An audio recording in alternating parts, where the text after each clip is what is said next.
people. Major Shafat, how large an area do you control here? I'm holding an area approximately 450 square miles with a population of 1 million. Well, what are the chances of the Pakistanis hitting us with aircraft right now? We're sitting right out in the open. Do they do that often? They can do come. They've been stopping here and there everywhere. Because since we have nothing against it, barring few automatics to be used, so they can use the air very freely. That's the advantage they have.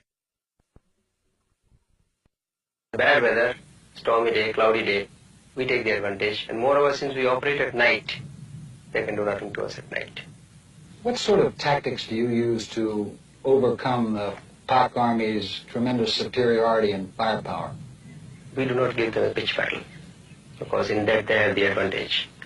We melt away. We sit on their love seats and ambush their columns. We raid their outposts. We try and isolate them and destroy them in detail. Is it a military secret to ask how many troops you've got in this area? No, it is not a military secret. As a matter of fact, there are plenty of troops, but most of them are unarmed. The guerrillas have a grab bag collection of weapons, mostly small arms that have been captured or smuggled in from India. They are confident. This is a colonial war. We have seen in history, the colonial war, every colonial power had to vacate the place. Pakistan is a third-rate power. How can they afford to fight and win a war, having a line of communication of 3,000 miles with a very meager economy, and fighting against a population of 75 million who have risen in unison for one thing, that is democratic right and their self-determination and independence.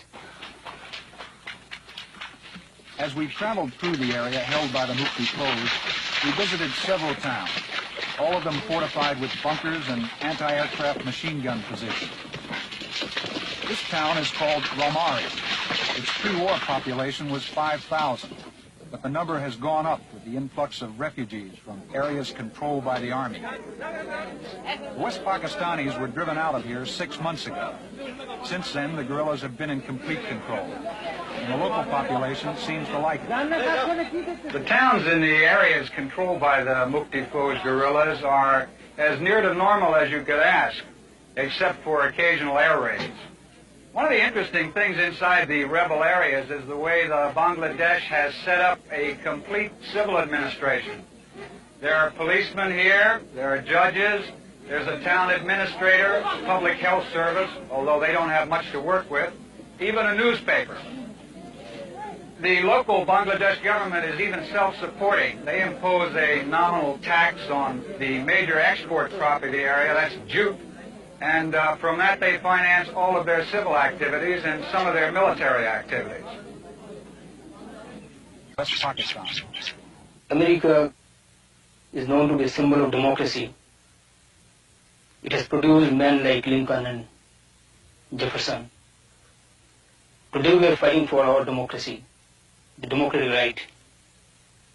But we find, to our dismay, that your government is giving arms and economic assistance to the Pakistanis who are creating genocide in our country, killing unarmed civilian population and committing worst type of brutality in the human history.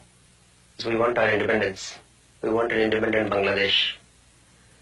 The Americans' administration should be with the people. Instead, they have sided with an oppressive government, that is Pakistan's military regime. So that's somehow very puzzling. I don't know how it serves their interest. Is there any chance for a political conciliation?